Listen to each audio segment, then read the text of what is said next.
نبات ميديا نبات ميديا نبات ميديا نبات ميديا نبات ميديا سلام كما يتخونوا تخاتاتلتي تحستوتات جلالكا زقصله زينا جونوسايد فاششتاو سرعات بلصقنا حزب تግራይ ካው ሱር መሰረቱን ምን ቃል ዓሊሙ ተኸታታሊ ናይ ድሮን ደብዳባት እናካየደ ጸንሒዩ ሎማዓንቱን 14 ሓሰ ኣብ ከተማ መቐለ ከባቢ ሰዓት 5 ርብዕን ኣብ ከባቢታት ዓድሽ እንድሑን ልዕሊ 2 ግዜ ናይ ድሮን ቁምብላታት ኣብ ማእኸል ህዝቢ ደርቢዎ ኸይድዩ ስለዚ እዚ ስርዓት እዚ ህዝቢ ትግራይ መሊኡ ዘየጽነተ ድቃስ ስለዘይብሉ ሰራዊት ትግራይ ምስ ናይ ጥምረት ሓይልታት ተዋዲዱ عصفاو ملاش زهول ساعات حزيب كلها اوش تعدن اب دغن تركب تقالاساي حزبنا دغاف قالسنا فاششتاو سرعات بلصقنا نموغاد بزي وعال حدر تربارو لساعات حزيب برغصنينت تግራይات سعر TDF انفلونسر هو تلش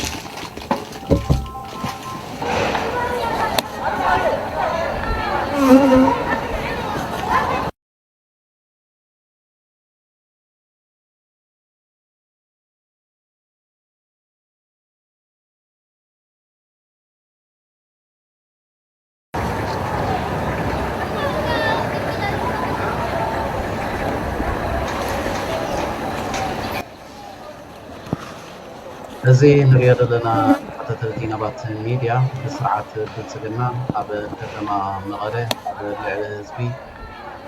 بدا دبداب زرعي مسليو وهم نريد لنا ملقعدا بتدبداب تحايد مالت ابزي زغنا يكون ماي وتحضر معسكر يلن انطقو انا يوم زرهم لسرعة سي معرف ندي تشكر مقانقا نحزب تግራይ حدا مرأيا كوينو والله مالتي هزي نحزب تግራይ نخطف كونايلو زتعاتك مخانو حزب تግራይ ابز ساعات زي تردي والله تري واللهم تعير وقعته ابزي ادوديبات غرغار تري واللهم ابز خبابون منبر غزاوتي يزله كبرات تخاتلتنا خبابي ونت اب ناي سيفيل منبريات غرغار تري واللهم يخم اغاطامن بتعم حزنيو أماي سيفيل منبر غزا دربيانا غاطامي انا حببون سلا شغوري اسلنا هبتتينم حسري واللهم ابز غزا ابز غرغار تري واللهم تغزاو كل عنيو تري واللهم سورارات ني تغزاو تسفر بملو تري واللهم اب سيفيل غزا يا دربيا اب سيفيل منبري منبري مندر يا دربيا تخاتلتنا تري واللهم زيايا ابزي دربيا زلا زانايلو معنت جينوسايدر سرعت بصقنا اوزي دربيا الله انا هم سلا شغرونا ايو خبرات زاول عزيا اينا كوماندر يازيا زياس دولت انديا منجورينا ديا فسامانجستي مغبيديا زاول عزيا توقعوا تخيل عدل بمتاي دامن تارجت كيركا هازياتن توقع تخيل نمن الكازياتن توقع تخيل يصاون تقولوا انا لما انت بي بي سي حازو سمعوا ياخذ يا درون من زي ادلو بوز بحالنا رايح برتسب نهارنا ايو تري يزل خادنجه تفطيرو انا تكفل محلكم الشدقاي او نهارنا قامت يادي دينا ربع الى زانا فريسو من نجاف قابل ليش طي زرقينا قوزي ولا حزنيره عندي بيت ياو سوتو عينا حكمنا زقدن هي غزاو تريو بمولو يفريسو كومندو يلا جانا لنا درجه كفنا انا درجه وطينا زانا فريسو مش لاقيين هلا هو بقى صار ودنش بشتي مثلا نيرو زربتينا يبتينا ييو بزانينا دنقص غورو ريو اتينا رايو وشتي كنبري ሁሉ ገሌ ሁሉ رايو زغازازي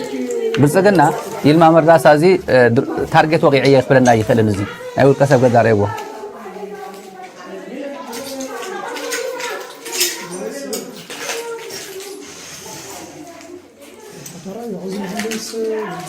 سوز تحديث وقاوي لك وقا ازي داول كسب غزاوتيو 4 محاسه 18 اب زوبا دبوب وردا رايا لامطا مروا اب زبحال بيت تمرتن ناي مستماي زتتخللو بوتان ثلاثه غزي ناي درون متقعتي كفصم زخاللو خنتات كم زلو افتو استفصم متقعتي حدا سب كموت كله 4 زخونو سيفيليان ون زقوسلو خنتات كم زلو كابزي حليفو اب تمساسالي وردا ኣብ ቦታ ማርያም ኩቢ ጠረርሳን ዝበሃሉን ናይ ድሮን መጥቃዕትስ ይኹን ናይ ከቢድ ብረት ደብዳባት እውን ዝተኻየደሉ ኩነታት ከም ዘሎ ምርዳእ ይከኣል እዩ በዚ ደረጃ እዚ ናይ እንስሳ ይኹን ናይ ሰብ ህይወት እውን ምጥፋእ ዘጋጠመሉ ኩነታት ኣሎ ናይ ኣካል መጉዳእቲ እውን ካብዚ ሓሊፉ ዕለት 12 ኣብ ዞባ ደቡብ ምብራቅ ኣብ ወረዳ ክልተ ውላዕሎ ጣብያ ቀዳማይ ወያነ ዝበሃል ቁሸት ዳንዴራ ንጉሆ ኣብ ዝነበረ መንቀሳቐስ ኣብ ረፋድ ከባቢ ድሮን መጥቃዕቲ ዝፈጸመትሉ ኩነታት ከም ዘሎ ካብዚ ሓሊፉ ድሕሪ ሰዓት 10 ፈረቓን ከባቢ ኣብ ዝነበረ እዋን እውን አንቴኖፍ መጽያ ሰለስተ ዝኾን ነታጉ ዝደርበየትሉ ኩነታት ከም ዘሎ እውን ምርዳእ ይከኣል እዩ ትኽልተ ነታጉ ክፍርንጀር ከሎ ሓደ ዘይተፈንጀረሉ ኩነታት ከም ዘሎ ይኹን እምበር ኣጋጣሚ ኮይኑ ኣብቲ ቦታ ንሱ ዘጋጠመ ናይ ህይወት ይኹን ናይ ኣካል መጉዳእቲ ከም ዘየለ ከዓ ምርግጋጽ ተኻኢሉሎ ማለት እዩ ለማንኛውም ህዝብ ጠንቅ እንደሆነ በግልጽ ማስቀመጥ ይቻላል ማለት ነው በትግራይ ህዝብ ያደረሰው ጭፍጨፋ ያደረሰው እልቂት ሁላችንም የምናቀው ነው በአማራ ህዝብ ላይ በሌሎች ህዝቦች ላይ ያደረሰ ያለው እልቂት በግልጽ ያየነው ያለነው ማለት ነው ስለዚህ ኢትዮጵያን የደም ገንቦ በማድረግ በተለያየ መልኩ ሀገሪቱም እስከ መፍረስ የሚያደርስ እንቅስቃሴ ያደረገ እንደሆነ በግልጽ ማየት እንችላለን ማለት ነው እየተደረሰ ያለው ትርክት ደግሞ የሰሜን አካላት ተደራጅተው የደቡብን ህዝብ ለማጥፋት የሚመጡበት ሁኔታ አለ በሚል ሰፊ ዘመቻና እንቅስቃሴ ያደረጉ ያሉበት ሁኔታ እንዳለ በግልጽ ማየት እንችላለን ማለት ነው ስለዚህ ስርዓቱ ለሰሜን ህዝብ ሚራራ ስርዓት አይደለም ለደቡብ ህዝብ ሚራራ ስርዓት አይደለም ለማንኛውም ህዝብ ሚራራ ስርዓት አይደለም ማለት ነው ስለዚህ ይሄ ስርዓት ከስሩ ተመንግሎ እስካልተወገደ ድረስ ኢትዮጵያ ውስጥ ሰላማዊ ሁኔታ ይኖራል ብሎ ማሰብ በጣም አስቸጋሪ ነው የሚሆነው እዚህ የትግራይ ህዝብ የህልውና ደጋገጥ ከምዚ ንሰምዓን ንከታተለን ዘለና መንግስቲ ትግራይ ድማ መግለጺ ኣውፅኦም ኣለው እንታይ ዝብል ዘሎ ዝሕጂ ዘሎ ስርዓት ንህዝብታት ዝዞባ ጠንቂ ምዃኑ ኩሉ ክፈልጦ ክኽእል ኣለዎ ኣብ ልዕሊ ህዝቢ ትግራይ ዘውረዶ ግፍዕን ጨፍጫፍን ኩሉ ዝፈልጦ እዩ ኣብ ልዕሊ ህዝቢ ኣምሓራን ካልኦት ህዝብታትን ዘውርዶ ዘሎ ግፍዕ እውን እንተኾነ ብግልፂ ንሪኦ ዘለና ኢና ንህዝብታት ኣብ ደማዊ ኩናት ብምእታው ኢትዮጵያ ንምፍራስ ይሰርሕ ኣሎ ናይ ሰሜን ህዝብታት ኣብ ልዕሊ ናይ ደቡብ ህዝብታት ተላዒሎም ኣለው ከጥፍኦም ይመፁ ኣለው እናበለ ብዙሕ ፕሮፓጋንዳታት ክሰርሕ እዩ ዝውዕል ዘሎ ኣብ መጨረሻ እዚ ስርዓት እዚ ካብ ስሩ መሰረቱ ተማሕዩ ከይጠፍአ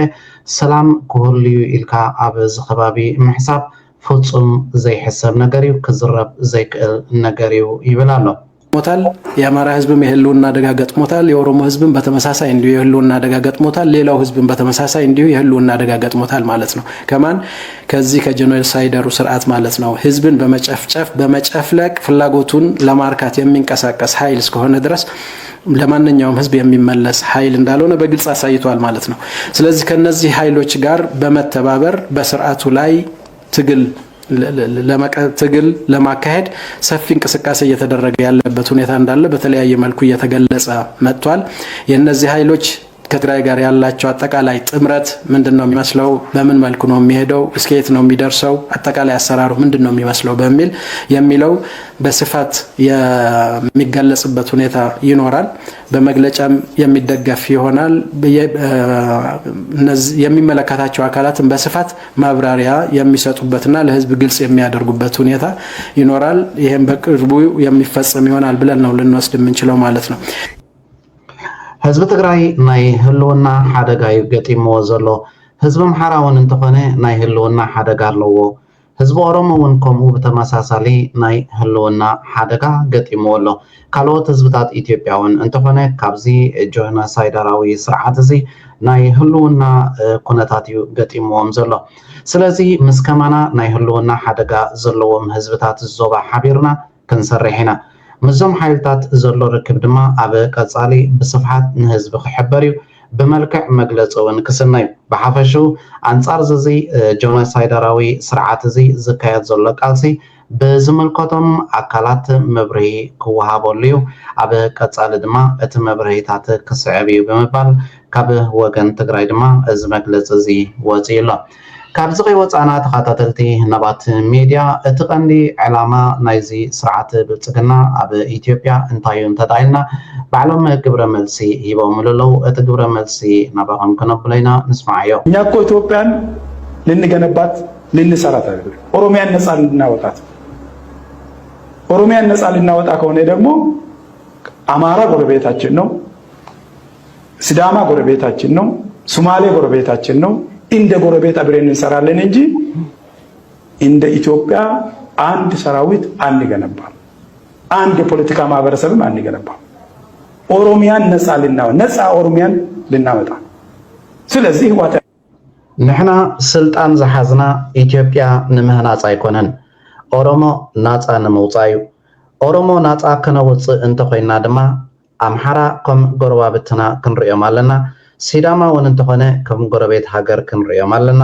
ሶማሌ እውን ከምኡ ከም ጎረቤት ሃገር ክንጥምቶም ኣለና። ስለዚ ምስ እዚኦም ከም ጎረቤት ሃገር ኮይንና ኢና ክንሰርሕ እንኽእል እምበር ንኢትዮጵያ ኢልና ሓደ ሰራዊት ኣይክንሃንፅን ኢና። ሓደ ጥሙር ዝኾነ ናይ ፖለቲካ ሕብረተሰቡን ንክንሃንፅ ድልየት የብልናን። ኣብ መጨረሻ እቲ ሓደን ቀንድን ዕላማና ድማ ነፃ ሃገረ ኦሮሞ ምምስራት እዩ። እዚ ነፃ ሃገረ ኦሮሞ ክመስረቱ እንተደኣ ኮይኖም እዚ ሓሳቦም እዚ ኣብ ተግባር ኣብ ግብሪ ከውዕልዎ እንተደኣ ኮይኖም እቶም ከም ጎረባብቲ ሃገራት ኢና ንጥምተን ዝብልዎን ዘለዉ ከም በዓል ሶማሌ፣ ትግራይ ዋላ እውን ኣምሓራ ብዘየገድስ ካልኦት ክልላት ናይ ኢትዮጵያ ክዳኸማ ክኽእል ኣለወን፣ ነብሰን ክኽእል የብለንን። ምክንያቱ ኣብ ትሕቲኦም እናተገዝኣን እናተጨፍጨፋን ክነብራ ክኽእል ኣለወን። ብሓፈሽኡ እቲ ሰሜናዊ ወገን ዝበሃል ህዝቢ ድማ ነንሕድሕዱ ክናቆትን ክባላዕን ኣለዎ። እዚ እንተደኣ ኣብ ዕላምኡ ከብፅሕዎ ክኢሎም ከዓ ነፃ ሃገረ ኦሮሞ ንምምስራት ፀገም ከም ዘይብሎም እዮም ዝሓስሙ። ንሎሚ ኣዳሊናዮ ዝነበርና መደባት ነዚ ዝተኸታተልኩሞ ይመስል ነይሩ። ኣብ ቀፃሊ ብካልእ ፍልይ ዝበለ መደብ ክሳብ ንራኸብ ኣብዚ ዘለኹሞ ሰላምን ጥዕናን ንዓኹም ይኹን። ነባት ሚድያ